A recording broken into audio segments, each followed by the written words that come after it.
welcome to another episode of I Got Next podcast. We got me and Getz. Yep. And there's a lot of things that came out, especially for football and basketball. So let's dive into football first with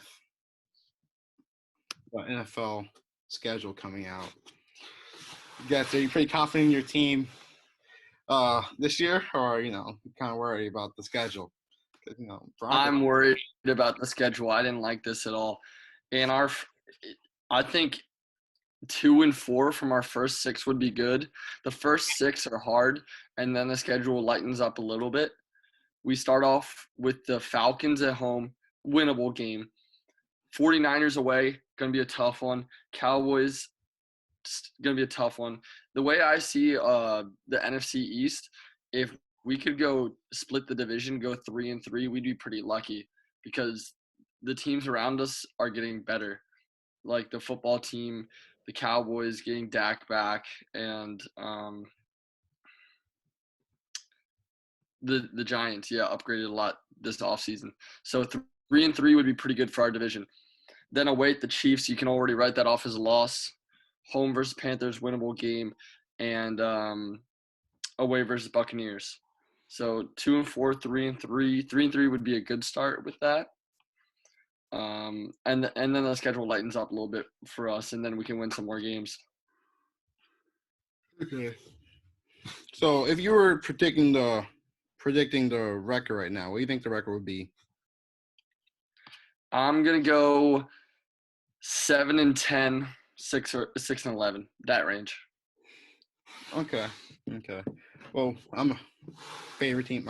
I'm a fan of the Broncos. So I feel like I'm confident that we will win our first 3 games.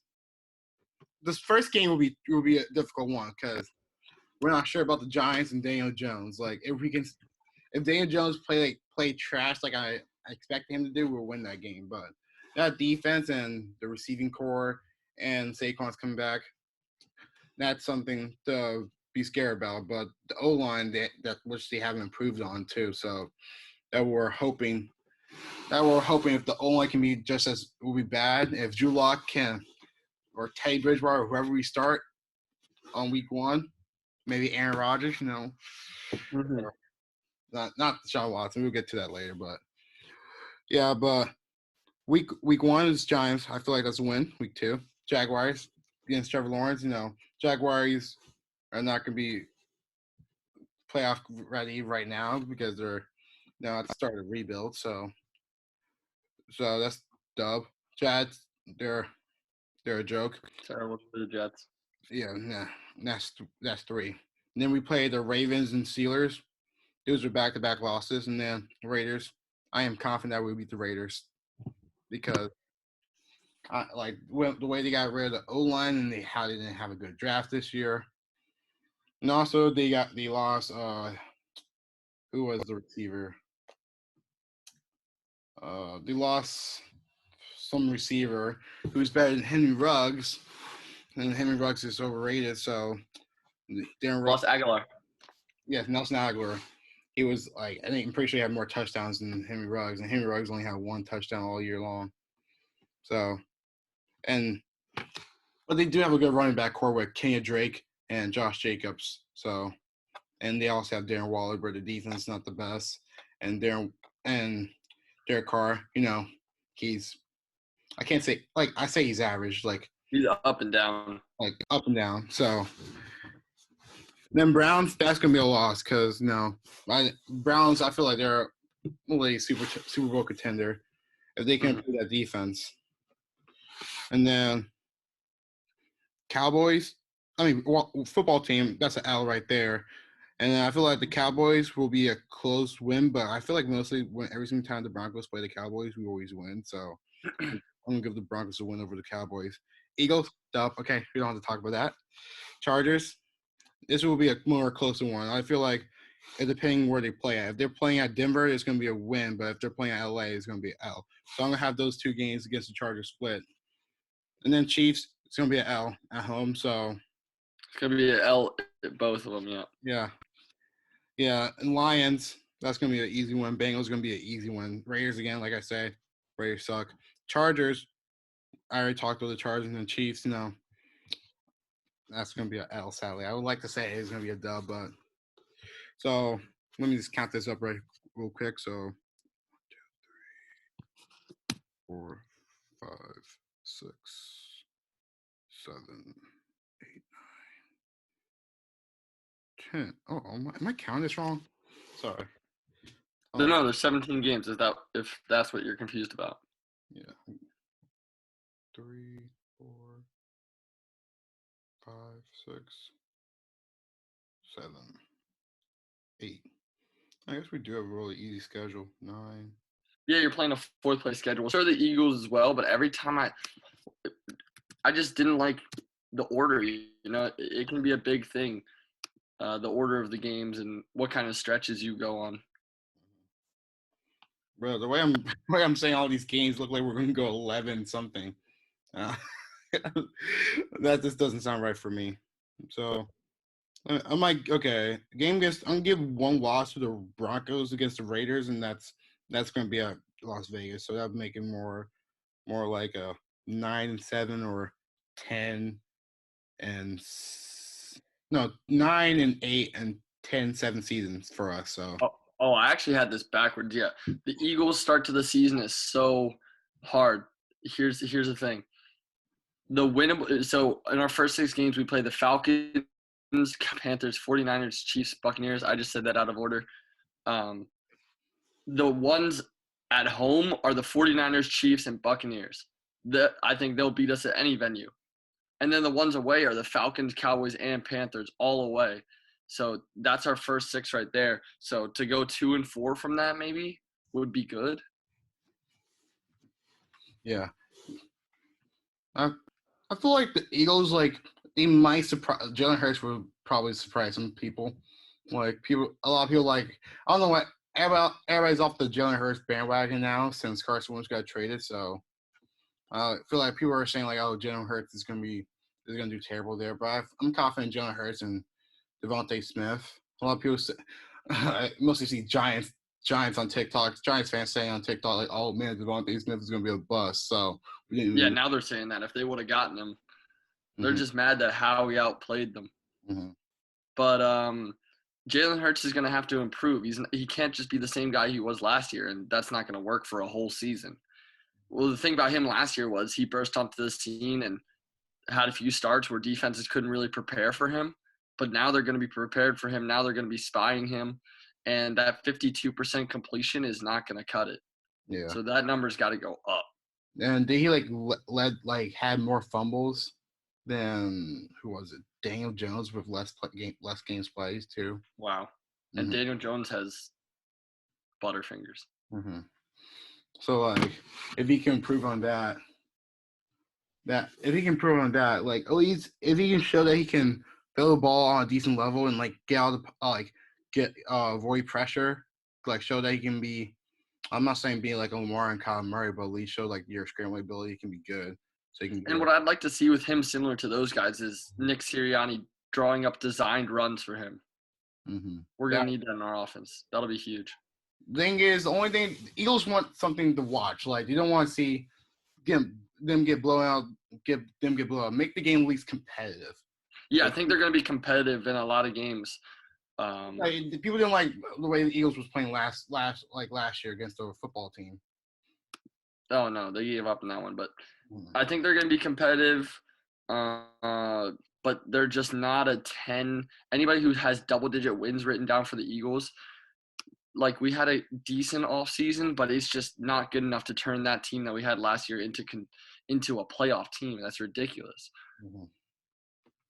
We didn't even address our secondary at all, really. I mean, we signed 2 decent safeties, I think. I forget their name, but when we went into the draft, we knew we needed a corner, and how we waited until the 4th round to draft a corner. I liked most of his draft, but for some reason he can't bring himself to spend a high pick on a corner.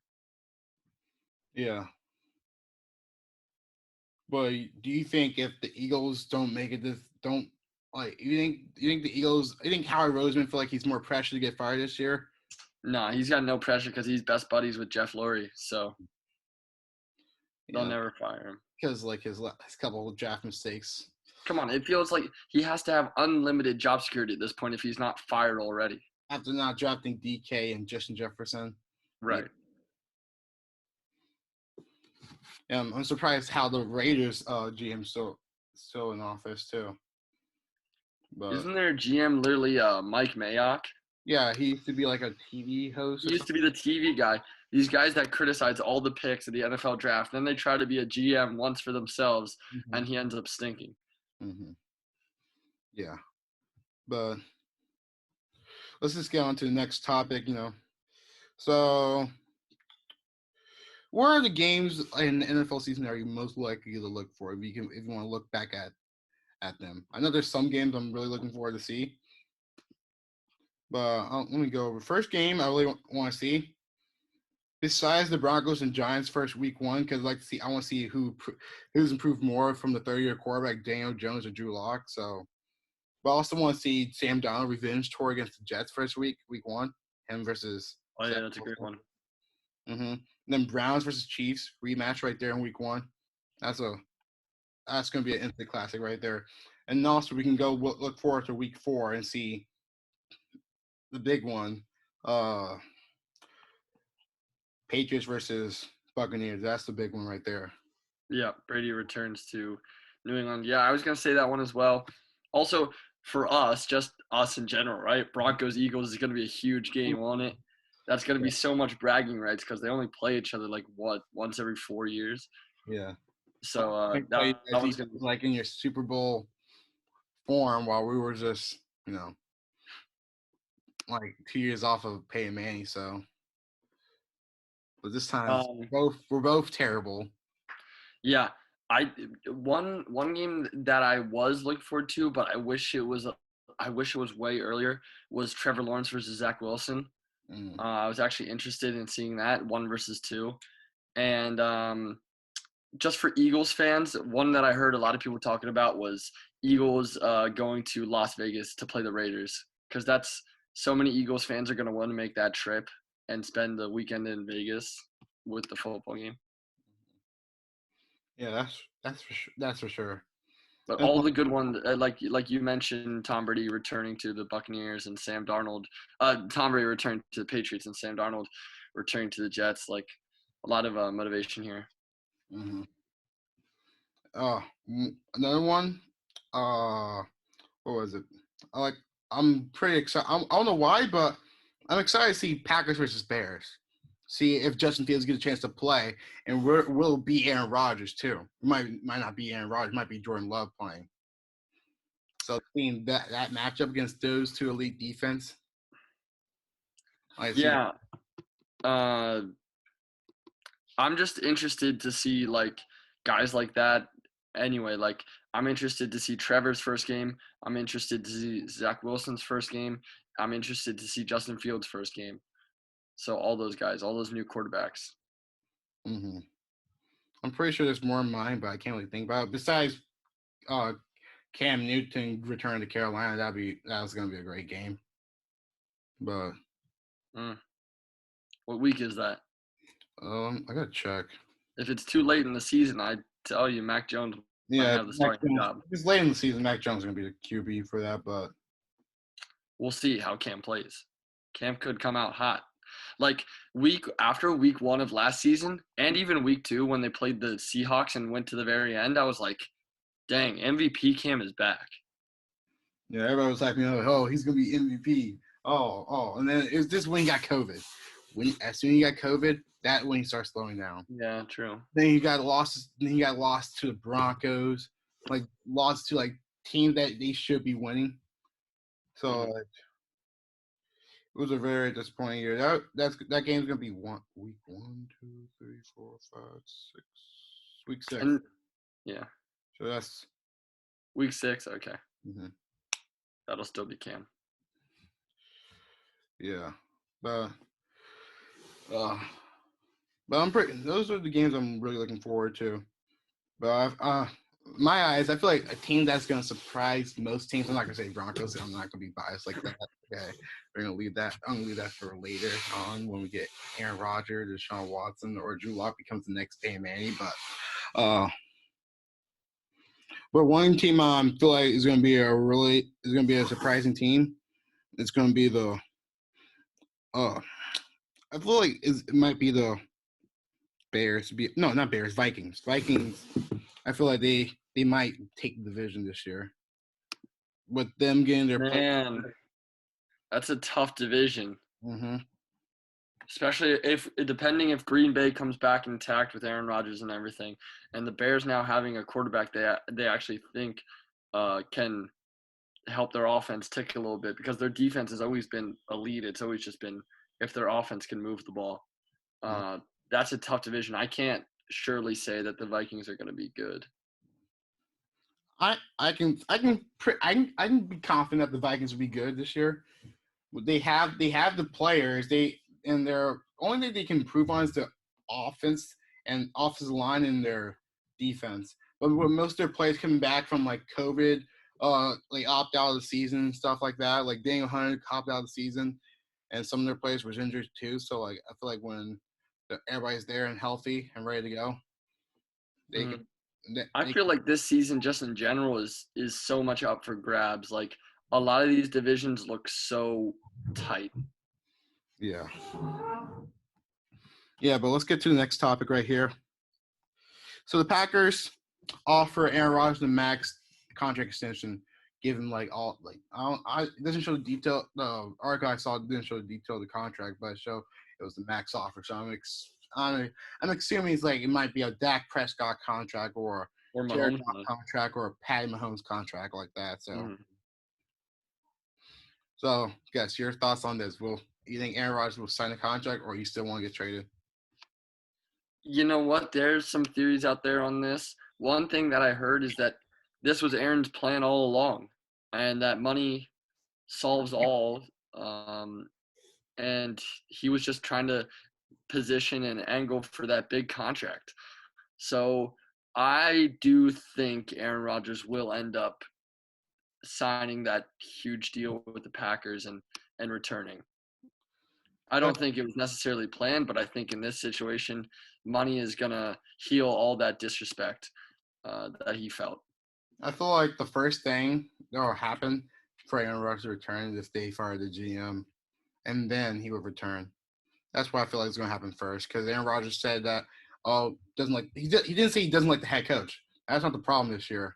The problem is the GM making decisions like not drafting the wide receiver that he wanted, releasing the players that he liked, and like there's all around that's not like respecting his ideas about building a team around him. So they're already thinking about what they're gonna do for the future when ARodgers gets old and stuff. And they probably should have thought about that, like, when ARodgers was injured with a broken collarbone, like, that's when you should thought about it, not when he's like right in the middle of his prime. Well, it's weird that we're saying like that he's right in the middle of his prime now, because what's he like 35? 37. 37, yeah. So it's crazy that he just came off an MVP season. These players are playing better at an older age now. So it's crazy that we'd even say like he's in his prime now. But they were planning for the future. That's what they were doing with the Jordan Love pick. Honestly, I think the fact that they are going to make such a huge deal for ARodgers now shows that they are a little bit concerned about Jordan Love. Mm-hmm. Because if you thought you had something in Jordan Love after a year of sitting behind ARodgers, you might, just go, let's go with Jordan Love. Yeah, because they probably like, oh man, we already have Jordan Love. Let's just trade away ARodgers and get the picks and get the receivers so we can build around Jordan Love if they're confident in Jordan Love. But this does show I saw a lot of rumors to him, hearing that, Jordan Love, before draft night, Jordan Love might be getting traded to the Patriots. Jordan Love might be getting traded this way. Jordan Love might be getting traded. Like, that's one person I heard on the draft board besides Drew Lock and who I think another QB. Besides Drew Lock and ARodgers, I heard Jordan Love might be getting traded that night. So, and hearing all those rumors doesn't seem like they trust in Jordan Love. Like you see teams like the Broncos still somehow still have belief in Drew Lock. See people have belief in Eagles have belief in Jalen Hurts, even though I'm not sure they still believe in how Rosen's going to do whatever he wants. But yeah, people here have a crazy belief in Jalen Hurts because when he came in, he was literally just not Carson. We forget he went 1-3 with a 52% pass completion. He won that first game, and then they didn't win again. So people are already crowning him here. I'm not crowning him yet. I want to see him do something this season. But back we're to expecting him to be like a Michael Vick. So that's why I was like, oh, man, we get the next Michael Vick on our team. Like, that's an insane comparison. It's just but back to Green Bay. Yeah, I think because how desperate Green Bay are looking right now, like they're so down bad to get Aaron Rodgers back, it really shows that they don't have any belief in Jordan Love. Yeah, that's for sure. Like, this might be some, like, if teams are looking to trade for Jordan Love, this might show some red flags for how bad Green Bay want to get rid of him. But like the thing is, like, I understand why Aaron Rodgers mad how they drafted Jordan Love. Like, they didn't just draft Jordan Love; they trade up to get Jordan Love too. So like, it's not like, oh man, like, oh, this elite QB talent, like how Aaron Rodgers just fell down. He was supposed to be like the first pick overall, either him or Alex Smith, but he just fell down to the Packers. But and he's like, oh, that's just still right there. So, but Jordan Love, he wasn't really that top QB in that draft. People think, oh, he's gonna get drafted in the late first round or early second round, and they trade up. Like, I forgot, I don't know what team was trade up with, but like I don't know what team was trying to look for Jordan Love in that draft too. So, the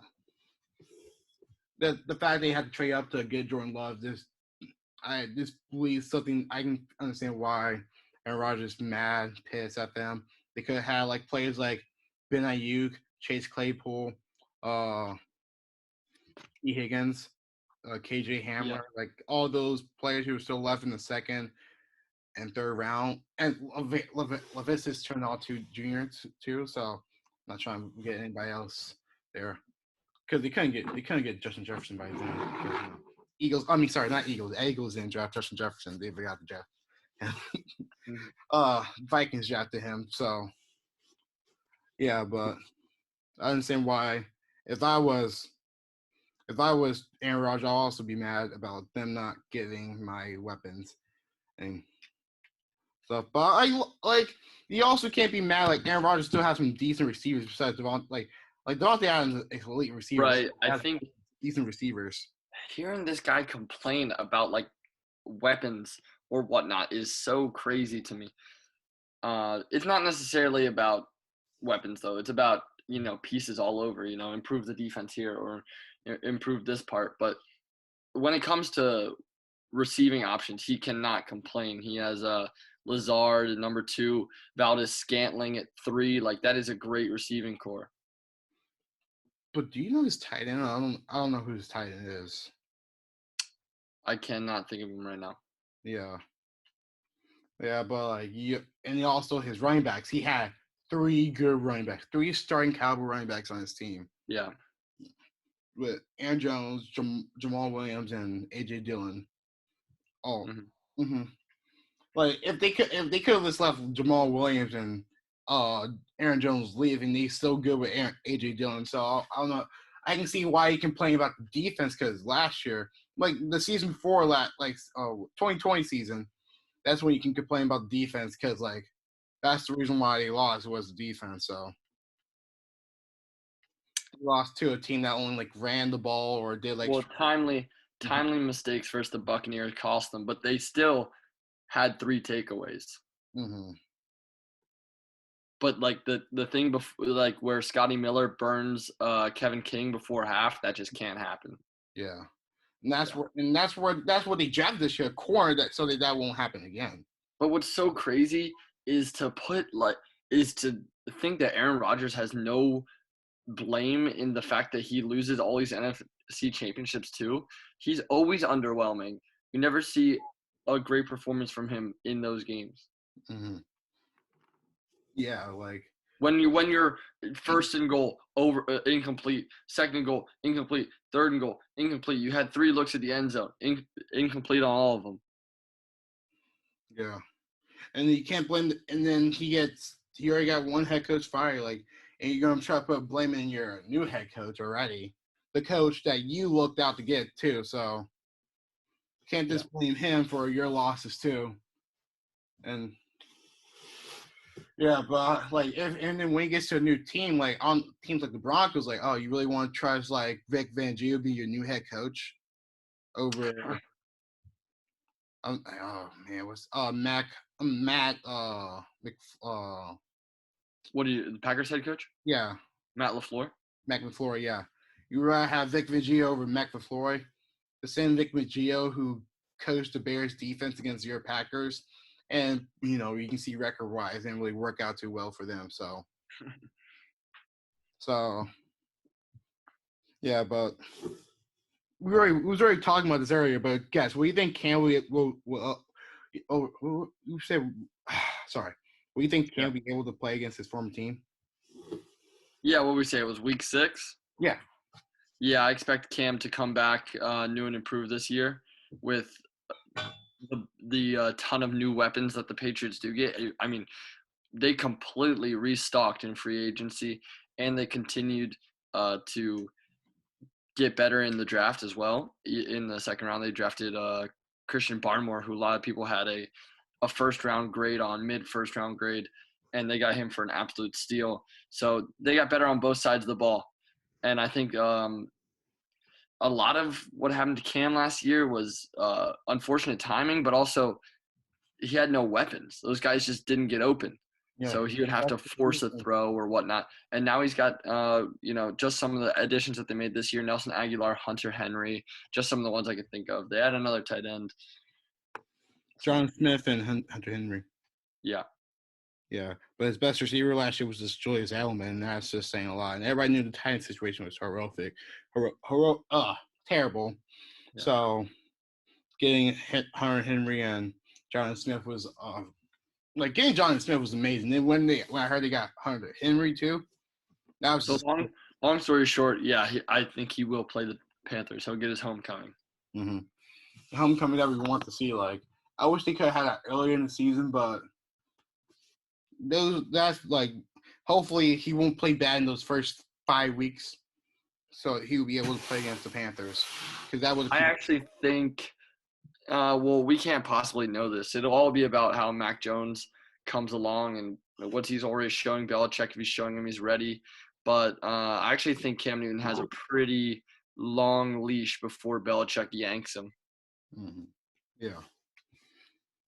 So players like Tim Tebow is officially the tight end for the Jags, and a lot of people are upset. A lot of people are saying, "Oh, how does Tim Tebow has a this?" Some of these are stupid. Like how Tim Tebow have a contract before Colin Kaepernick. How Tim Tebow never play a day of tight end before, and now after not playing for 9 years, he wants to be a tight end.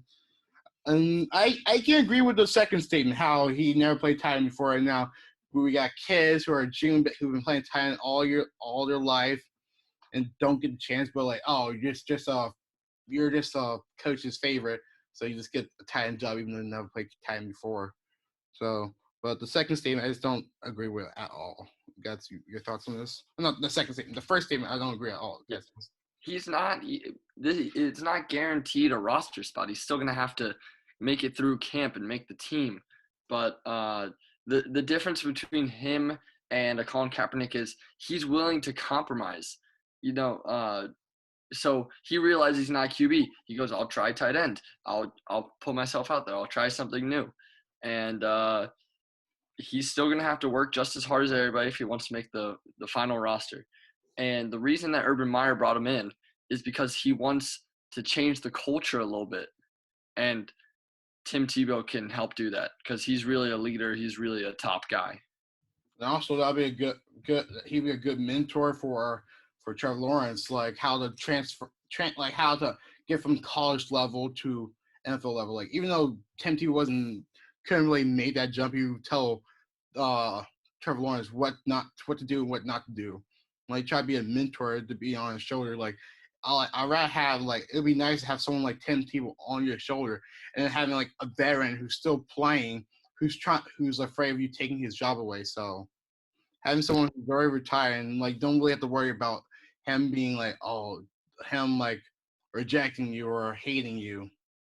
Having like someone like Tim Tebow is like comparing him like someone with Jameis Winston and Drew Brees. Drew Brees wasn't really worried about Jameis Winston taking his job, but he still tried to mentor him, put him under his wing, and like didn't be like an Aaron Rodgers and Jordan Love situation. So yeah, and Tim Tebow is just going to be good for the culture down there, and he's a leader. And what he can teach, he can't teach Trevor Lawrence about quarterbacking, but what he can teach him maybe is how to lead a team, how to get guys motivated, what makes guys tick. That's definitely something Tim Tebow was experienced in. Because you hear a lot of teammates like, "Oh, Tim Tebow was like one of the best teammates we ever had." So like, and how he can be in that locker room. Like, I'm not trying to make any jokes and stuff, but like, the Florida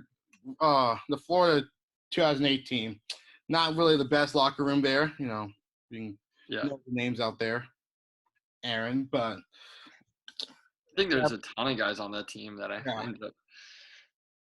Well, how he can lead that team to win not one but 2 national championships, I'm pretty sure, right?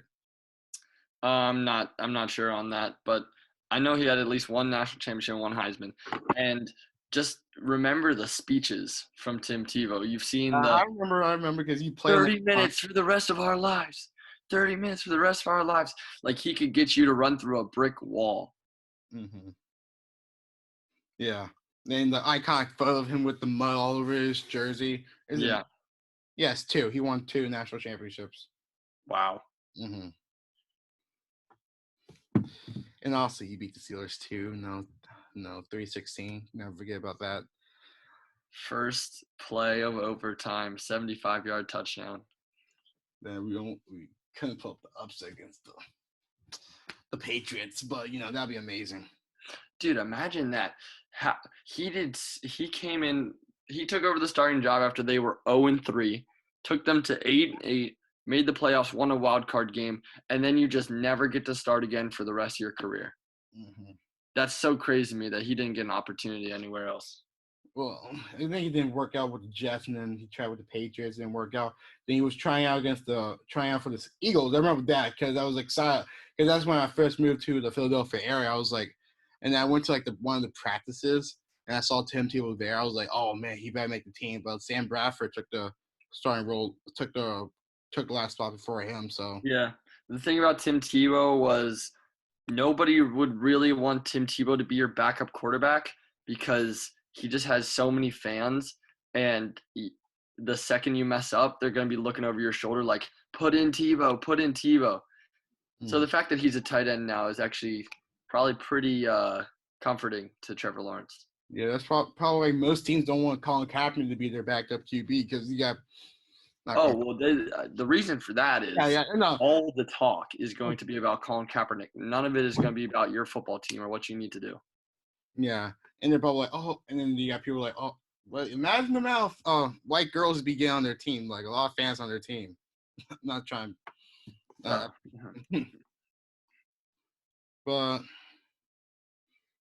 the fact that I just see like amount of dumb things like, oh, how the league is racist, how this is racist and stuff. Well, it's not about race. It's about how Colin Kaepernick had tryout with a couple teams, but decided not to do the tryout. Instead, do a national broadcast tryout, which he ended up not going. When he ends up not going at all. So and how he got benched in 2016 for Blaine Gabbert. So yeah, that's the reason why he's not playing. It's also Tim Tebow willing to get out there and try something new and take a chance. He's never played tight end in his life. Same thing with his baseball career. He hadn't played baseball since high school. And he said, well, I'm just going to go play for the Mets, work my way up all the way to AAA. That's a step away from the MLB. Mm-hmm. So he's also the type of person who's always willing to take a chance on himself. And if he just does a good person in the locker room, like. Mm-hmm. So, next topic. I thought I remember about 10 Tebow 316, but will Lamar take the huge step for next year? They got him the wide receivers. They got Rashad Bateman, Talon Wallace, his former high school teammate too. They got Sammy Watkins too, and with Marquise Brown, You think he will start passing the ball more and be a dual threat quarterback like everybody wanted him to be? Gets. He better, because the excuses are gone now. For the Lamar fans, oh, I have no wide receivers. All my wide receivers drop passes and all these excuses. They're hopefully gone now. I don't think he's going to all of a sudden become an amazing pocket passer because he's gotten different wide receivers now. He still struggles to throw a consistent spiral. I think that's the real problem, that his wide receivers can't catch it because it's coming in spinning on a different axis. But we'll have to see. The excuses are gone now for sure. Yeah, if I was Lamar Jackson, I was thinking about what am I going to do in the future because, like, the way he's playing, it doesn't seem like it's going to last long because, like, he's 25 when Cam Newton started regressing when he was 28. So the way he's playing right now, it looked like if he doesn't start passing, being a pocket passer, he won't be in the league that long. So that's for sure.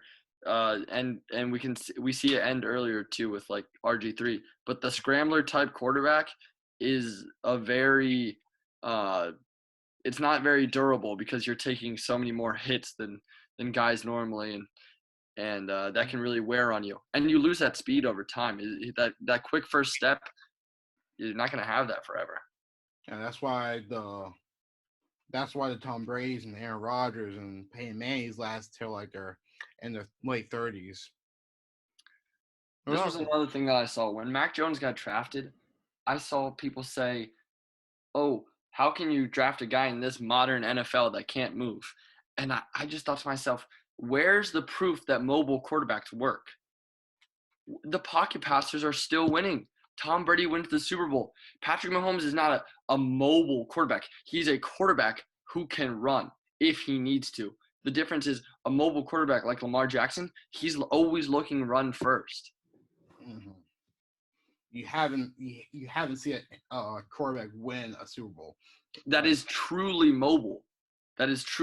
Like closest we got was Cam Newton. See how that worked out in the playoffs. Yeah, but we're not seeing Patrick Mahomes do triple option threats or even a simple read option. Really, he is a pocket passer who can run if he needs to. Mm-hmm. So that's still what works in the NFL. I haven't seen the proof yet that mobile quarterbacks work. Yeah, there's more QBs in the NFL who lead the league in interceptions won a Super Bowl before a mobile QB too. So like, mm-hmm. It's not all about if your QB is mobile. Like I know that's the new trend now with Kyle Murray and Lamar Jackson, the Josh Allens and stuff. But even Josh Allen, he can run if he needs to. He's not what I would call a mobile quarterback. Who's running like he's not a pure scrambling quarterback. What? He's not a pure scrambling quarterback. Yeah, he's not a scrambler like Lamar is. But he can get out of the pocket, and he's faster than Patrick Mahomes for sure. And Deshaun Watson too. I'll put Deshaun Watson with Josh Allen and Patrick Mahomes, like those QBs who can just get out of the pocket when they need to. Mm-hmm. Still looking to throw though. Colts picking up Eric Fisher. Are you confident in Carson Wentz and the Colts? I'm really confident in Carson Wentz and the Colts because that team was already good. They were good with Phillip Rivers last year. I already pronounced Phillip Rivers dead before last season, and they still did well. They have an insane roster. So I don't think Carson – and they have an easy division. Mm-hmm. Deshaun Watson's gone now. Jaguars were the worst team in the NFL. The Titans only got worse. They lost guys. They had – because their salary is so high, so they had to lose guys. Mm-hmm. So I think this division is right for the taking for the Colts, and Carson Wentz is going to have fun playing with all those guys. Yeah, I totally agree. And this is good for the Eagles fan. If they make the playoffs, not first-round pick. So, yeah. So, I'm confident Carson Wentz and the Colts, he might be a dark horse contender. And then improving the O-line even more. This helps them a lot too. Mm-hmm. And their defense was top 5 last year too. So.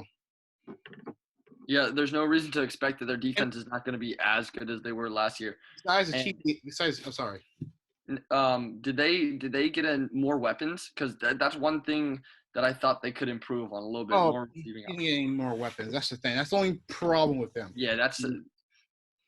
But they have the running backs too. That's for sure. Mm-hmm. They can run the ball, and they have some wide receiving options. I mean, T.Y. Hilton is still good, and Pittman was the guy that they from last season, who was a rookie last year. He was good. Yeah. So. Yeah, and also remember, like, they had a closer game than the Ravens last year against the Bills. So there was just a field goal off from the Bills. While the Ravens got blown by the Bills, and people consider about the Ravens being better than the Bills. The Ravens being better than the Colts when the Colts were close to. How about this angle as well? Carson being reunited with Frank Reich. Oh yeah, now I'm excited about that. See, that is last time that happened. Carson was an MVP contender. Mm-hmm. So. Yeah. And speaking about Carson, do you believe in Hurts? Jalen Hurts. I know you're the QB guru. Like to predict all your knowledge about QBs. Like you was right last year, so I want to hear what you're saying about Jalen Hurts, and will you get and tell all the Eagles fans out there if you believe in Jalen Hurts gets. What do you think about Jalen Hurts? Man, I don't know if I believe or don't believe. I really, really want him to be successful so bad. I like him. I think he's a cool guy. But, I mean, I'm not – how I feel about the rest of the Philadelphia fan base is that they already think he is the star, that they're already crowning him. Like the fact that some people were complaining that the Eagles wouldn't name him the starter. Well, there's a reason for that. He can't just inherit the job because he was the guy that was there. He actually has to go out and earn it. And I'd like to see him earn it. So, and he needs to get his completion percentage up. He needs to limit some of the turnovers. And but he's got a full season to do it now. I think that's one of the things we saw last year. We saw flashes last year, but now you have to do it in a full season where defenses can prepare for you, where they can already think about the running aspect to you that they didn't necessarily have to game plan before with the Eagles. So I'm not sure if I'm in or out on this guy. It's literally we just have to see. Yeah, I totally agree with Gus. Like he didn't show you anything because he had I say two good games, Cardinals and Saints. Yeah, Cardinals and Saints. The Saints game, I was like, wow, this guy is lightning in a bottle. And then the Cardinals game, I was like, yeah, this guy's good. And then towards the end of the season, it was a little bit concerning. Mm-hmm. So, yeah. And our record was 1-3 in those games. So let's not crown him yet. Mm-hmm. And also, Cardinals did just play terrible against them, like how the Cardinals choked that whole last season away. So, yeah, but from last season, the sophomores, well, not last season, but the rookies from last season who are now sophomores, those busts that people consider them as busts, who do you think would make the biggest jump to be like most improved? Like, there's no most improved player, but most improved. I'm not sure. Who you got? I got John Rieger because he was most last year, and he was injured, and people was already considering him being the bust. So he really has, like, people was already considering him being the bust before he even got a chance to play. So I feel like him and Devontae Smith might be like the two elite not elite, but like good receivers for them. So I feel like those two can be the future. I'm not gonna say who's comparing him with Deshaun Jackson, but one of my friends comparing him with Deshaun Jackson. So if he can at least, I think Jalen. I think Jalen Rieger could be good, but the thing is, he's not going to be better than Justin Jefferson, and that's the thing that we missed out on. And people didn't even have Jalen Rieger going that high. He could have very well made it to our selection in the second round, which is ridiculous to me. Think of all the other wide receivers that went. That was such a deep wide receiver class too. So, but he's never going to be Justin Jefferson, that's already the problem in missing Justin Jefferson. But I think he can be decent in the slot. He's That is really fast. For Whiteside, that's for sure. Yeah. But so am I. But Jalen Reagor could be good in the slot. I envision him as like kind of, this reminds me because he's just undersized and fast. He could be like Julian Edelman a little bit. But it just the problem is he's just never going to be Justin Jefferson. And he would never be Justin Jefferson. And that's why, That's why that pick was already a miss. Mm-hmm. For no matter how long we go on. Yeah, but then another person drafted with the third pick, Jeff Okudah. People consider him as a bust last year, but he got injured midway, and he also had a terrible head coach too. So I feel like this year we're under a new head coach with Dan Campbell, which I really like him too. So I'm rooting for him, man. Mm-hmm. He is just energy. Mm-hmm. So, yeah. Jeff Okudah, I feel like people already consider him as a buzz, and he got injured halfway through the season. I feel like with this year, new head coach, like you don't have to try to win as many games. They can just play the young players and see if they can play good as well, and they show that you can be an impact player on the team. So like step by step for him. So that's not a player I'm rooting for. And then, I'm thinking about one more, but I can't really come to mind. But that's all I have this year. I'm not gonna say Henry Ruggs because Henry Ruggs is a bust and bust period. I'm not saying I'm biased or anything, but I knew he was gonna be a bust from the start. He got drafted. But just because he's the fastest player in the draft doesn't mean he's the best player in the draft. Like John Ross III was the fastest player in the draft in NFL draft history. And look where he's now. So yeah, I always thought it was so ridiculous that he skyrocketed up so many boards just because he ran like the fastest 40. Besides, it's like, Ross. Okay, but how's his route running? Mm-hmm. How are his hands? How is all of this? But I think too, with Mike Mayock being the Raiders GM, since he's from TV, he's so addicted to the NFL Combine. Mm-hmm. Like he fell in love with Henry Ruggs after he ran that 40 time. Yeah, I'm missing the chance of getting people like, well, at the time, Jerry Jeudy was supposed to be the number one receiver in that draft, so it's a chance of getting Jerry Jeudy or CeeDee Lamb or Justin Jefferson, because those were the three players that everybody was talking about. And out of nowhere, it was like 2 weeks before the draft, Henry Ruggs just came out of nowhere. So,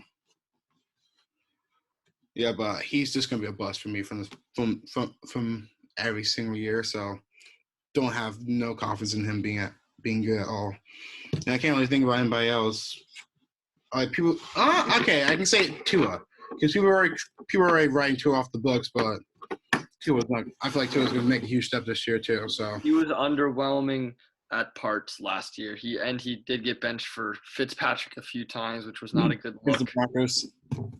And it honestly is a make or break season for him because of how many weapons they've gotten him now. Like, there's no reason to not be successful. Can I score a teammate too? Like they have to. He has to do this year, and like you just have your only team to worry about is the Bills. I'm not sure about the Patriots yet, but the only team resurging Patriots though, that could be tough as well. Mm-hmm. It's a tough division. I feel like so many of the divisions are close this year. Yeah, more than ever. Did the Bills even draft a running back this year? I don't know. Maybe in the later rounds, but because I know they needed to improve on their running back game. Yeah, for sure. Mm-hmm. Devin Singletary is not going to cut it. Yeah, and Zach Moss too. But okay, so it's time for Drew Lock and Daniel Jones and Sam Darnold to prove or else, because this is their last chance to show that they're good. Who out of those three QBs, like this, give me from who will prove and who won't prove from like 1, 2, 3. 1 being the best, 3 being the worst. Number one improvement will be Sam Darnold. He's gotten out of his toxic situation with the Jets, and now he's on an up-and-coming team with the Panthers where he's got a good amount of weapons. I see Sam Darnold being most improved out of those three. Second, I'm going to put Daniel Jones. Not because I think Daniel Jones is going to make some great leap forward, but because my third place, Drew Lock, he might not even start week 1. So we're going to have to see. How can I say that he's going to be most improved or whatnot if we don't know if he's even going to play? Yeah. Yeah, my list is similar with Sam Darnold going number 1 because I feel like he's in the best position with Matt Rule being his not being his QB, being his coach, and with the weapons they have being reunited with his teammate Robbie Anderson too, and he has Chris McCaffrey. Like you just have Chris McCaffrey. That's already amazing right there. And if Chris McCaffrey does get injured again, they had Chuba Hubbard coming off the bench too. So the way like the Panthers, I feel like they did the best out of this draft besides passing on Patrick Surtain. So they still have DJ Moore as well, right? DJ Moore. And I'm pretty sure they drafted one more receiver since they lost Curtis Samuel, which I totally forgot he's on the football team now too. So that's something to be excited about. But yeah, but it's gonna be Sam Darnold, and I feel like Drew Lock, if he does get a chance to play, if they don't go out to ARodgers, I feel like I'm confident Drew Lock. He will struggle against the Chiefs for sure, but like when the games that we need him to win, that's what he did. Like first year he came here, he was injured most of the year long. When he came out in the season being 3-1, beating teams like the Chargers, Texans, only lost against the Chiefs. So you guys, weeks 1, 2, and 3 almost feels necessary to go 2-1 or better with those teams that you play. And honestly, 2 and 3 need to be 2-0. Jags and Jets needs to be 2-0. Giants would be a big one to win week 1. So they're going to have their quarterback position right from the start because you guys cannot get off to a slow start. And also, I've been talking about this a lot, but Peyton Manning putting Drew Lock. Peyton Manning was Drew Lock. Well, and after that, I'm gonna go with Daniel Jones because I just don't have no confidence in Daniel Jones. I knew it from when they drafted him too. A QB from Duke. No. Yeah, no. Basketball school. Yeah, his decision-making is still really poor, and he has those butterfingers where he can't seem to hold on to the ball. They drafted the wrong player from Duke. They forgot to draft Zion instead. But, like the 6th pick, they could have took him in the 2nd round. No one was going to take him all. Like people was expecting he was going to be, because looking back in the mock draft, it was supposed to be like Kyle Murray. People was thinking about it was either Kyle Murray or Dwayne Haskins with the 1st pick overall. So, wow. The reason why Kyle Murray fell down, like people thought, people were skeptical about Kyle Murray because things about like his social media in the past too. So like, wait, you mean Dwayne Haskins or Kyle Murray? No, that's why people was a little skeptical about taking. Kyler just got picked straight up number 1. Are we thinking about the wrong draft class? No, I'm thinking about the same draft class. But the reason why people was thinking about it was Dwayne or Kyle Murray because like Kyle Murray kind of brought his stock really a couple down. So. Dwayne Haskins fell all the way to like 15. So yeah, I was like, when I was watching, I'm like, why did the Broncos trade away our pick? We could have had Dwayne Haskins as a QB, but like, and then we got Noah Fant. So I'm like, okay, Noah Fant, okay, I like that. And then we get Drew Lock. I'm like, we're building a team here. And then we drafted our center too. I'm like, okay. And now 2 of those 3 players are good. So now we're just waiting for the 3 out of 3 from that trade. So. Thank you, Steelers. And who had the best offseason this year? I'm going to say the Patriots. They did spend the most money, which I guess is unfair, but like they killed free agency. They addressed all the needs that they had to have.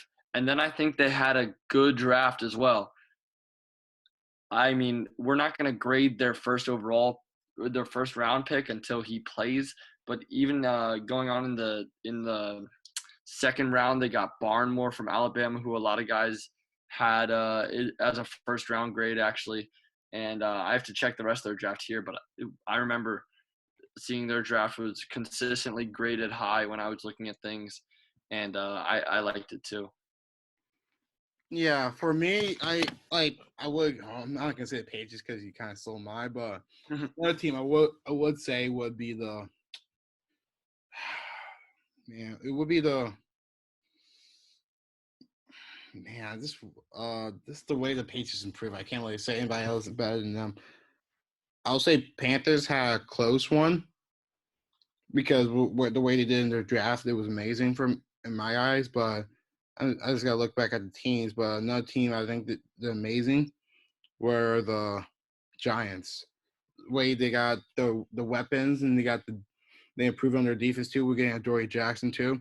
Giants had great offseason for them. Yeah, they were big. They were big spenders in free agency as well. They got the wide receiver from Detroit, Galladay, and Adoree Jackson for their secondary, which definitely needed work. And then they had a solid draft too. Kadarius Toney can ball. That kid is good. I remember I watched a few Florida games. He's a baller, and they got draft capital too from moving down. Yeah, and I can say this right now: team that had the worst offseason has to be the Seattle Seahawks. They did nothing all year long. That Jamal Adams trade just screwed himself for the future.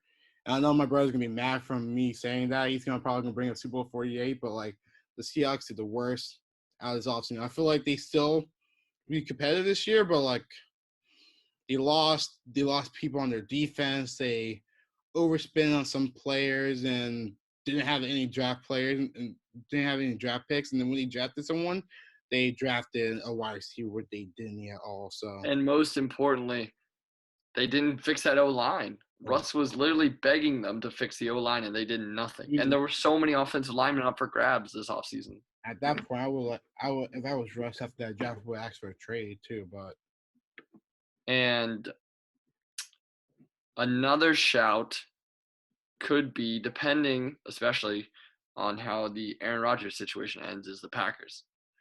I thought, you got so close. You need to add one more piece. Well, they missed out on Juju, who was linked to them a lot. They missed on the Wisconsin kid, J.J. Watt, whose favorite team always was the Packers.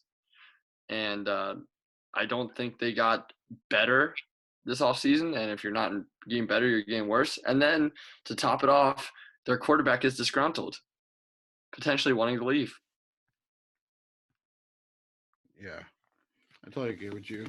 Packers, if Aaron Rodgers does leave or stay, like either way, they did have a terrible offseason. You can also go with the Texans too. Texans had a terrible offseason. They didn't really improve on anybody. Everybody on their team left. J.J. Watt is gone. Fuller is gone. Deshaun Watson is mad. So like, and the way Deshaun Watson like, oh, I want this head coach. They went out and get the wide receiver coach for the Ravens. Oh, I think we forgot that one. Yeah, that's hilarious because getting the wide receiver coach for the Ravens is like getting the wide receiver coach for Navy football. That was a terrible hire. Yeah, they had a stinking offseason too. Yeah, and then now with the whole Deshaun Watson, and then like people are saying like, oh, it might be the organization doing this, but like most likely probably not. But yeah, I don't understand the logic of that. Mm-hmm. It's kind of suspicious how like our attorney and the owner's friends, but like it's Texas, everybody's friends with each other. So, but yeah, I just don't understand why the Texans would intentionally tank Watson's stock. Yeah, but the fact, like the Texans has had the biggest like downfall I ever saw from a sports team, was just literally almost beating the eventual Super Bowl champions and losing everybody. Well, you know what other team was almost the potential Super Bowl champions, and now they're even worse than the Texans were last year? The Jaguars. Oh, my God. Like 3 years ago, they were looking like this young, up-and-coming, promising team with a young defense led by Jalen Ramsey and the linebacker, I forget his name now. Jack. Yeah. Calais Campbell. Like, that defense was so scary. They were calling them Saxonville. Mm-hmm. And now they are getting the first pick in the draft, drafting Trevor Lawrence 4 short years later. Yeah. They would have played the Eagles in the Super Bowl. Oh man. But they played New England close. I see like videos like the starting QBs in the Final Four in the playoffs. You see then you see 2018. You see Nick Foles. You see Blake Bortles. You see Case Keenum. And Tom Brady. You see Tom Brady and I see the comments saying oh man, 2018 was a weird year. Yes, it was. People. And then the second closest was 2017. When the Cardinals QB too. The Cardinals QB, I don't know who his name was, but Carson Palmer. Was it Carson Palmer? I don't know. I don't know exactly. Oh wait, I'm thinking. Never mind. Didn't the Eagles win this? Aren't we thinking maybe 1 year further removed? Because I think the Eagles won in 2017. No, 2017 was or 2017-18. It was 2017-2018. Yeah. Yeah. Yeah, but I'm getting us off topic. We've been talking about this a little bit too long. Well, Julio, speaking about the 2017 Falcons, Julio Jones, will he be traded? And to where? No, I don't think they're giving up yet. The Falcons aren't giving it up yet. Yeah. If I was the Falcons, I would not give up. Yeah, they just drafted Kyle Pitts, another weapon. So now their offense looks really, really deadly. Mm-hmm. Matt Ryan has the potential of an MVP player. We've seen him do it before in the right situations. New head coach. No, I don't think they're packing anything in. I don't think you trade Julio Jones in this situation. Yeah. And then last topic, we was talking about DK Metcalf. Might be Olympics. He was very impressive for a person this size. Ran a 10.36 in a 100-meter run. So, guess your thoughts on this? Showing how much. Crazy part was I was so surprised by that time. I thought he would never run that fast, but crazier than that, he got last with that time. Mm-hmm. But the winner was only 2/10 ahead of him, so the whole field was so condensed. The winner was 3/10 ahead of him, but the whole field was within that 3/10, and he finished last, which was crazy to me. Yeah. And see, that's just Matt is gonna make him a 97 speed now, so that's gonna be annoying. But yeah, rest in peace to my controller. Mm-hmm. Yeah, you can be in Ohio State this guy, just put it right through my wall. Mm-hmm. Yeah, but this was very impressive for our DK Metcalf. And a lot of people give him hate, saying the reason why people give him hate because those little kids on TikTok been overhyping him too much. Even my brother Sam is annoyed by him. People that's Sam Siafa, yeah. Mm-hmm. Yeah, but DK Metcalf running a 10.36 was very impressive because I know I can't do that. That's for sure. And being 6'5" and 220, doing that he's built Yeah, what was crazy is he weighs a lot, man. Usain Bolt was a bigger dude, but he was still lean muscle. Mm-hmm. Yeah, but let's get into the NBA. 182 triple doubles gets Russell Westbrook with the record. Is Russell Westbrook the top 5 greatest point guard of all time? Oh my gosh. No. I can just say that right now. I can't even think of the 5 guys that I put in front of him, but it's just a no for me. I can already I'm wondering if he's inside my top 10 best point guards of all time.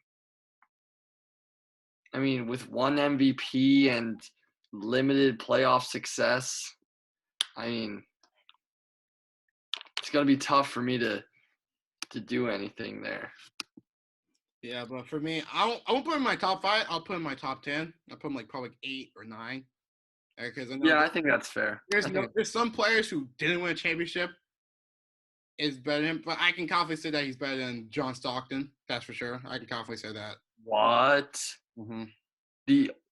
Okay, he might be better than him, but he's not greater than him. Think of the achievements that John Stockton holds. We're playing with playing with the number one scorer of all time. Or the number 2 scorer of all time. Yeah. I see what you did there. No. Carmelo's second, right? No, he's first. Kareem's first. Are you? Am I slow? Like what? You're tripping.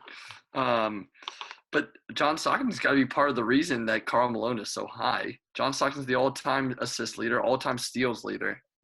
Yeah, he probably wouldn't be able to play in this era anymore. But I still put mad respect on John Stockton.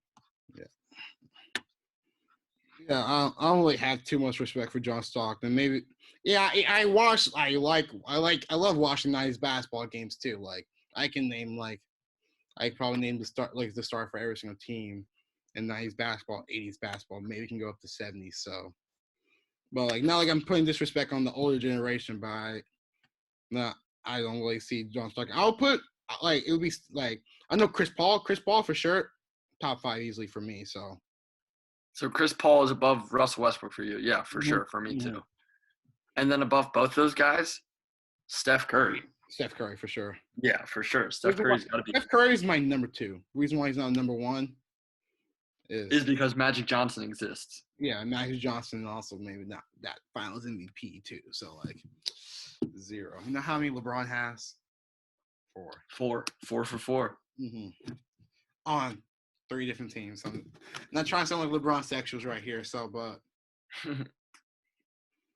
yeah, but Russell Westbrook's definitely top 10 for me. I gotta hear Austin about this. Austin probably like, oh, Russell Westbrook's only top 10. Austin is gonna be like, Russell Westbrook is not in my top 50. Austin, like, I probably wouldn't put him in my top 50 right now in current, like. But and then Lakers are on a roll. LeBron's back, AD's back, and they one more game. If you win this game, if the Portland Trailblazers lose this game, because these last 2 games, the most exciting games, because if Portland wins, someone gets their house. Portland lose, someone lose their house. So like, you heard about that story?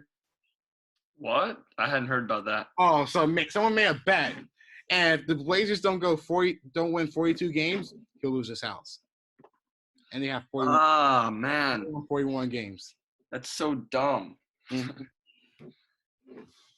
So this is for a house right here. So, and then if I'm not sure who's the root for, because I'm rooting for. Oh, right now Lakers are winning against the Pelicans, 63-59. I'm rooting for the Lakers, man. Sorry to the Blazers are blowing out the Nuggets too. So if they both win, Blazers stay ahead. Mm-hmm. Tiebreaker. Shoot. Yeah. And they're blowing them out right now, you say? They're blowing up 72-55 halftime. Hey, it's not over. It's not over. When you said blowout, I thought you meant at least 20-plus points. The thing is, team haven't started cooking yet. It's been Norman Powell, Yusuf Nurkic, and CJ McCollum. So.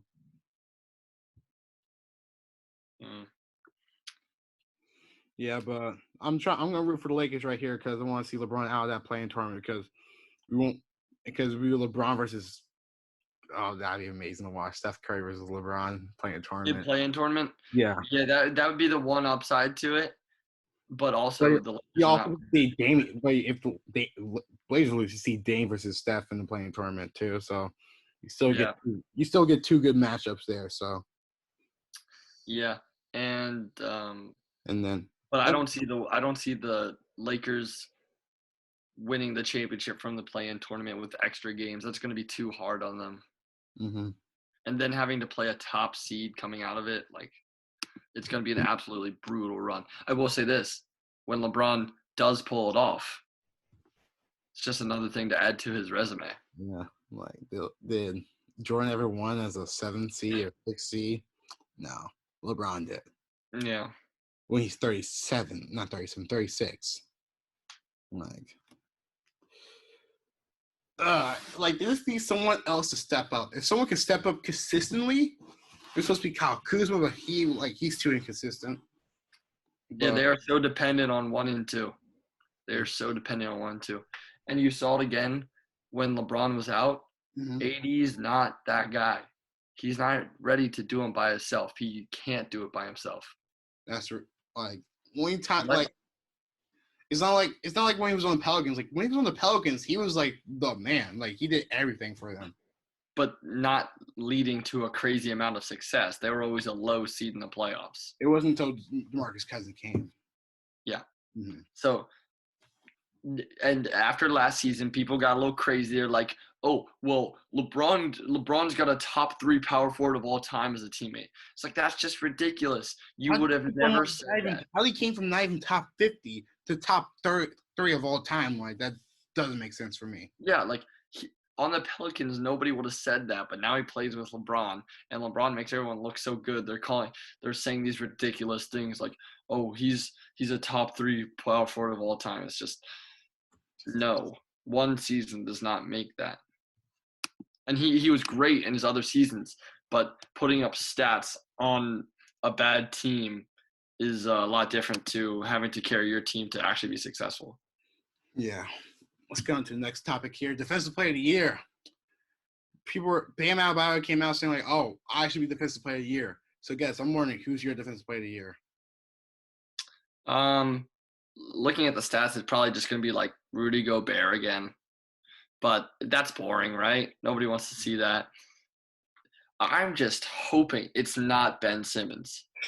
It cannot be Ben Simmons, because if Ben Simmons wins Defensive Player of the Year, it's just going to be another excuse for him to never improve on offense, because all the Ben Simmons fans will be like, why does it matter if he puts up 10 points a game? He's the Defensive Player of the Year. It's like, it doesn't matter. He needs to improve the offense part of the game, and that would just give him an excuse to not work on it. So, yeah, not Ben Simmons. Probably going to be Rudy Gobert. I think he's the odds-on favorite. And I just don't like seeing a rookie win Defensive Player of the Year too. So like, but Flash jokes was that like I don't want Rudy Gobert to win, and I don't want Ben Simmons to win. Like, even though he has been really good for defense, but I want to see Bam Adebayo win this, or Jimmy Butler. They've both been doing. Jim Butler leads the league in steals, and Bam Adebayo has just been consistent on defense for them. There's a reason why they're here at this position right now. So. Yeah. Or, my boy. Honestly, Bam Adebayo put the clamps on Embiid the other night. Mm-hmm. Let me pull up the stats. He's a big man. I'm confident to stop Embiid in the Eastern Conference. So. Yeah, Embiid wanted no part of him down low. He was honestly kind of hiding from him down low. Yeah, but Jaylen Brown. Embiid had 6 points in 25 minutes. Oh. Yeah, and that's the guy that they're still campaigning for him to be MVP. The other thing that's embarrassing about Ben Simmons is he's campaigning so hard to be Defensive Player of the Year, bro. Like, who's campaigning for Defensive Player of the Year out here? Yeah. You're not even the best defender on your team. Thybulle's the best defender on your team. It's just he gets 2 minutes a game, so he can never show anything. But if Ben Simmons do win this, I don't know if people consider him as a guard or forward, but he will be the first guard to win since Michael Jordan. So. Wow. Or did Tony Allen win one? But I don't know if Tony Allen ever won one. But he might have never ended up winning one because he might have not gotten the minutes to get the stats or whatever, or his numbers just didn't jump off the screen like that. But everyone respects Tony Allen as a great defender. Besides that, but I can't really think about any other guard who won Defensive Player of the Year besides Michael Jordan. So if he does win this, he'll be the first guard to win Defensive Player of the Year since Michael Jordan. So that's something to look forward to. I like seeing a guard or a small forward to win Defensive Player of the Year, not all these power forwards and bits. All these rim protectors. Yeah. Well, they just have to grab rebounds, and I mean the guys that win Defensive Player of the Year, they still are extraordinary defenders. They block a lot of shots and they do a lot for their team, but it's definitely harder to win it as a guard. Yeah. Paul George should have won in 2019, that's for sure. League in steals and deflections too. Had the best defense in the league, defensive team in the league. But no, Giannis. It wasn't Giannis. No, it was Gobert who won it. Mm-hmm. Yeah, and that's the thing. Like, Giannis is a great defender. He just doesn't have the confidence to win. No, it was Gobert who won it. Mm-hmm. He just doesn't have the confidence to win. He just doesn't have the confidence to win. And I feel like AD should have won last year too. AD? No, Yeah, I wanted it. I think AD should have won it. Tell me. Wait, no. Giannis won it. Yeah, in the end. Yeah. I thought it was Gobert again, but no, Gobert won twice. Gobert won 2, right? Yeah, I feel like he has. Mm-hmm. Yeah, even though with Gobert winning 2 Defensive Player of the Years, he's still not a Hall of Famer for me. So that's the thing. I don't know. He also just doesn't do enough on the offensive side of the floor.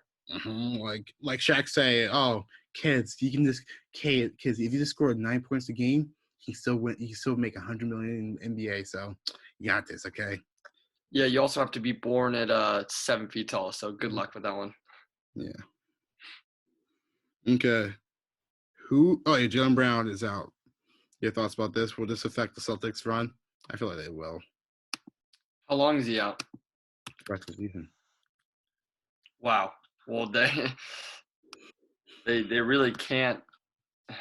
And they were a scary first round opponent for the Sixers or Nets. It looks like they're gonna play now, but without Jaylen Brown, it takes a lot of the sting out of that matchup.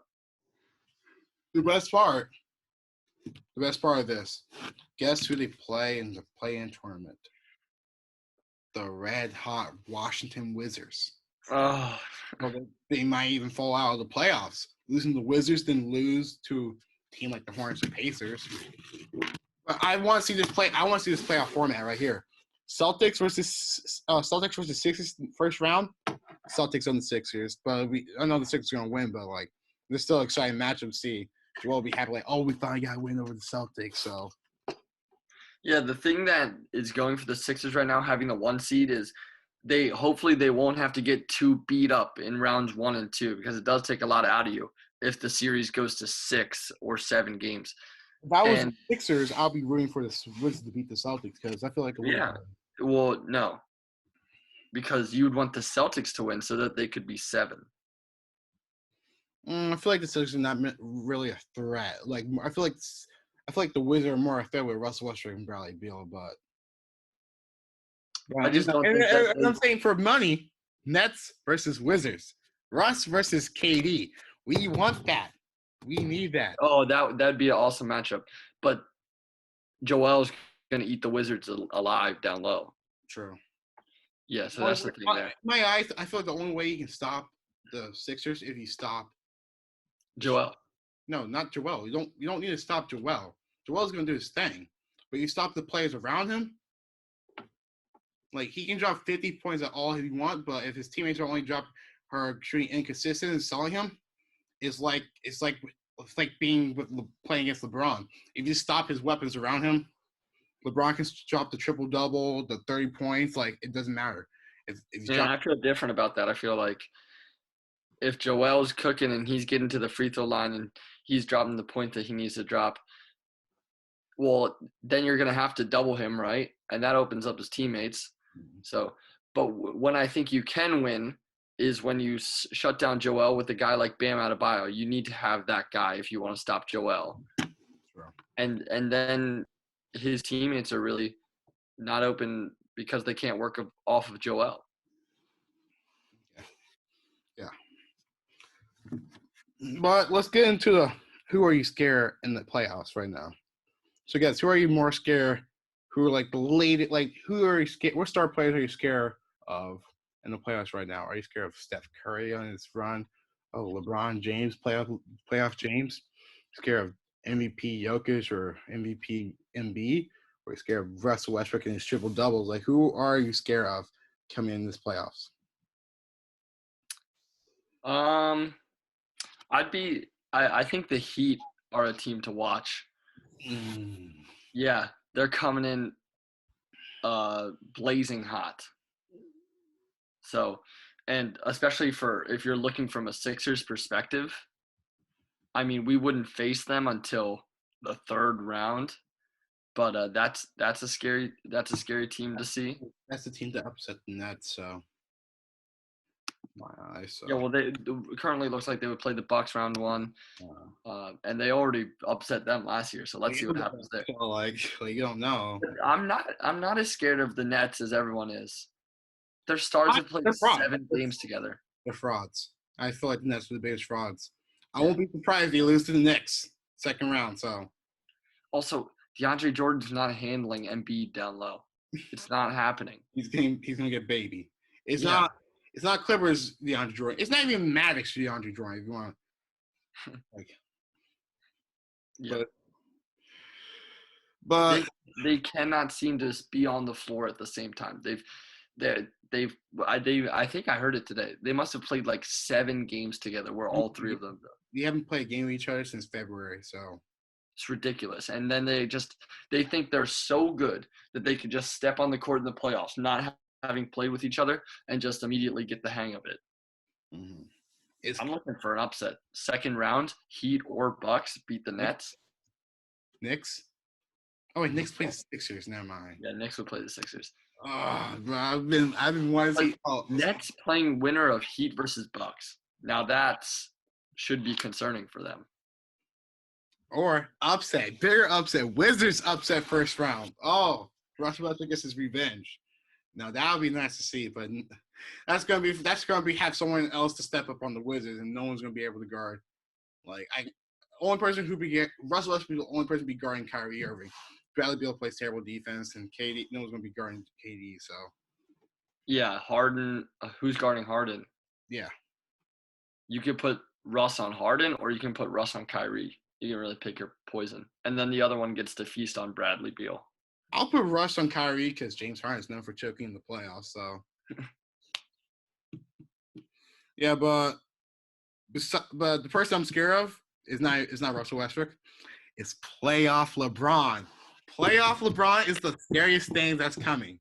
You see in 2018 how LeBron was like he was the 5th seed. Came out and he destroyed the Pacers. Game winner. Next was the Raptors. Swept the number 1 seed Raptors with a game winner. And then third round, a more challenging team. People say, "Oh man, he just beat the young Celtics." Like, bro, that Celtics team went red hot. They beat the Sixers, who was a higher seed than them. And even though they didn't have Kyrie or Gordon Hayward, they were still a well coached team. They made it in the conference finals for a reason. Not like they got lucky. And they were down. The Cavs were down 3-2 to the Celtics, and won that series. And LeBron's like, "Oh, I don't like losing to the Celtics, so snap it." He snapped, and then playoff LeBron, it was over. And then last year, J.R. Smith in Game 1. I still think they win Game 1 with J.R. Smith. It's just such a whole different series, man. Mm-hmm. Like if LeBron could have won 2018, that'd be his greatest achievement. You think he would still be in Cleveland? No. I think eventually he would have gone to LA. That's just the move to make. You can't be in Cleveland forever. Yeah.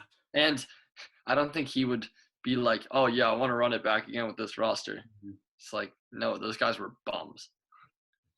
And now, now look at players on their team like Jordan Clarkson. Bro, why weren't you doing that in the playoffs in 2018? What he's doing now? Yeah. But if you're a top seed and you have to play the Lakers round 1, like that's just harsh. That's just tough luck. Mm-hmm. Like you're the Suns and you've made it to the playoffs for the first time in forever now. And then what do you see in round 1? Oh yeah, just a 7-seeded Lakers with LeBron and Anthony Davis. Mm-hmm. Yeah, but playoff LeBron and. Speaking of star players, Luka Doncic, the referees, he has some tech problems, okay? He's one tech away from getting suspended, and that's going to hurt him a lot because each tech he gets adds another suspension too. So we saw this with Draymond Green. Yeah, do you think this is going to impact the playoff run? In a heated series, which it looks like it will be, it looks like they're going to play the Clippers. Every game is going to be crucial. So imagine Luka gets a tech and he has to sit out a game 5 of a 2-2 series. That's gonna crush them. So this will come back to bite them. I feel like this run. Mm-hmm. Yeah, for sure. That's for sure. There's no way that Luka doesn't get a tech in a series with the Clippers where Patrick Beverley is getting under his skin and everything. Especially the way the refs are handing out techs these days. Mm-hmm. Yeah, we'll talk about playoff prediction after the playing tournament, but Hall of Fame. I watched some clips of it. I didn't have a chance to watch the actual Hall of Fame because I was at a Union game. That was a fun game, but no, not to brag. Man, he's got his nice seats right behind the boards on the field level. Oh, they do this now, usually on the when you sit down there, they give out food to you, but now due to COVID, they have you can go up to the section where they give out where they have the food and stuff.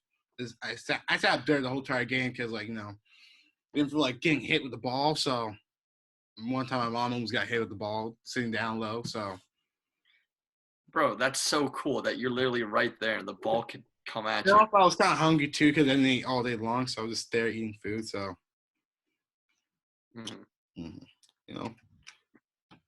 but you should try to get some seats like that. You probably won't, but Nah, you need that Chick-fil-A money to do that. Yeah, but Hall of Fame, okay? Hall of Fame this year. Great, best class I ever saw all time. Greatest class of all time, in my eyes. Kobe Bryant, rest in peace. Tim Duncan, and Kevin Garnett. Those three players. Those three players ran 2000 basketball. So, yeah, but I'm looking here. There were so many additions. This is crazy. Is this correct? Paul Pierce, Chris Bosh, Chris Webber, Ben Wallace? Chris Webber and Ben Wallace finally made it. That's what I'm happy about. Them finally making it. And Tony Kuchos, too, because overseas. And how about this? Bill Russell makes it for a second time, this time as a coach. Mm-hmm. Jay Wright. Jay Wright. I saw that one today. Mm-hmm. It seems a little early, doesn't it? The guy is still working. Mm-hmm. But that is an insane class of players there. But the one I'm happy about the most, because Ben Wallace and Chris Webber have been retired for a while, for a lot longer than Paul Pierce and Chris Bosh, and he finally got a chance to be in it.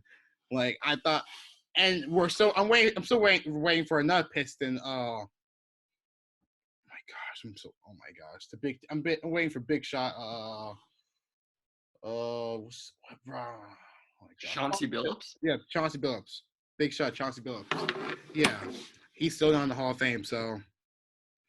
Yeah, when I see these Hall of Fame ceremonies, I always enjoy seeing the players that were on the fringe more than the guys who were locks to get in. Kevin Garnett must have known, and Tim Duncan, they would have known that they were going to be in the Hall of Fame at some point.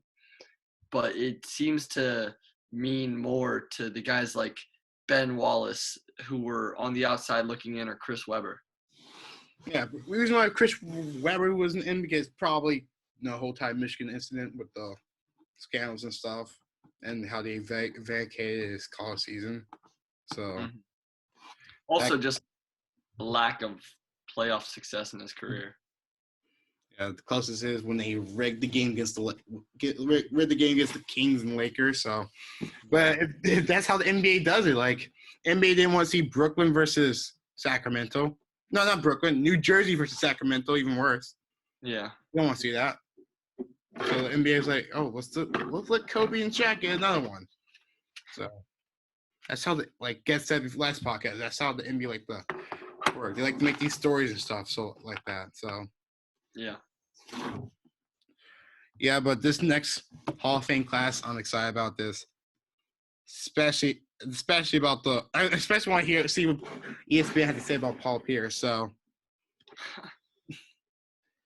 well, what would they do? Will they bring on for an interview? This is awkward. Paul Pierce is I'm the greatest player of all time. I finally made it. I deserve it. Even though I think his career is insanely overrated. Yeah. The success that he had. He was a good player, believe that, but just not, especially what he thinks of himself. The fact that he said his career was better than Dwayne Wade. That's just so delusional. So delusional. Mm-hmm. Yeah. But then another thing I have to affirm all United fans, but Manchester City won the Champions League last week. I was putting some gas in my tank. Sam was watching the game, and I hear him start screaming. Then he was like, "Oh, Manchester City won the Champions League!" And then I stand there, sadness on my face. No, you mean the Premier League, I believe. No, they won the Champions League. Champions. No. Really? Oh. Mm-hmm. No. Champions League final is May 29th. I'm looking at it here. Really? Yeah, I think they won the Premier League. I think they confirmed their Premier League win. No, bro, I sound so stupid now. No, it's fine. Americans trying to learn soccer. Or football, my bad. I'm probably even lame for saying soccer. Yeah, imagine saying soccer. No, it's football, so like. Yeah. Well, May 29th, you better be watching out for it, and you better be rooting against Man City, even though I don't like Chelsea either. So I don't know who I want to win. 1-2 win. Yeah, but you got to be rooting for the Manchester United for the Europa League, so. Oh, yeah, they have the Europa League final coming up, Manchester United. Mm-hmm. The best part about that is if they do win it, then they get automatic entrance into the Champions League. I mean, they finished second in the Premier League. They were in the Champions League anyway. So win or lose, they're in the Champions League next year. Yeah. So, and then you guys got any baseball recap before we end the podcast, or? I just feel the Phillies just lost 2 of 3 to the Blue Jays, so that was a little upsetting. But away from home, we know they're not the same team away from home. But they did win the series against the Nationals before, so I think overall on the road trip, they went 1 game below 500 on the road trip. Okay, but they come back home this week, and I'm going to the game on Tuesday. Let's see who they have starting. Let's see it. Yeah, I gotta try to get me some tickets to one game. Yeah, and Phillies are one of few teams that are going to full capacity now with these new restrictions being lifted. Mm-hmm. So that'll be awesome. Yeah. And I heard some saying like if you get fully vaccinated, you don't have to wear some. I know the union say you don't have to wear a mask if you're fully vaccinated. The union said that? Yeah. Oh, that's interesting. Mm-hmm. So, I'm fully vaccinated, so. I get fully vaccinated this week, so. Yo, watch out. That day after, you will feel sick as a dog. Mm-hmm. All I can say is drink a lot of water beforehand. Like the day before, drink a lot of water. Yeah, I heard the Moderna shot, bro. I got the Moderna shot. It hurts. It hurts so bad. Like what, the second one? Like I heard the first one hurts, but the second one is even worse. The first one I was really fine. The second one I got Moderna as well. The second one, I got it 4 p.m. So after I got it, I was like, oh, this is nothing. Went to sleep. Next morning, I wake up like with chills and I'm shivering, and it's like my head just hurts. It was bad. Score update right here. Lakers are beating Pelicans 80-73, while the Blazers are blowing out the Nuggets 95-74. All late in the third quarter. Worse. And Jazz are crushing the Kings too. So if Jazz win this game, they clinched in one spot over the Suns. So all this to be We Believe Warriors 2.0. So we ain't no We Believe Warriors 2.0. Draymond Green said that. We have Curry. He said, "Are you crazy? We have Steph Curry." Yeah, but it was like the same thing with the Warriors, with the We Believe Warriors. Everybody was injured, so when they just got hot and they took the AC. So yeah, but they don't have a player as good as Steph Curry. I think is his point. Yeah, but that's all we have for the podcast. We can probably upload some clips on TikTok. To get TikTok fans, make sure you guys follow us on TikTok. I got next podcast, Instagram too. Make sure you guys like and subscribe. Turn on those notifications, comment too. And also if you guys on TikTok, make sure you guys like, comment, and share. algorithm stuff. You know how that stuff works. So, if you listen from Spotify, make sure you share it to your friends and family. I'm not gonna lie, I never listen to our podcast on Spotify because I don't like listening to my voice. So me either. That's my own voice always gets me. I'm like, do I really sound like that? Yeah. I'm like, oh, do I really talk that high for an 18-year-old person? Like, yeah, but don't be like me and guys and actually listen to our podcast because, like, if it was anyways, we already heard what we had to say, so yeah, but you guys haven't heard it yet. Like, if we're still at the end of this video right here or in this podcast right here, like, you're a trooper for real. But, yeah, this was a long one. Long one because we had a lot of things to talk about. Like, even though like we didn't miss like a week or something, we just a lot of things came out. Yeah, so yeah, but you guys got anything else to say? Nope. I guess the only thing I have to say is go Cowboys. So I'm outside in an AMG, right outside, TT, two-turn baby girl, you know me.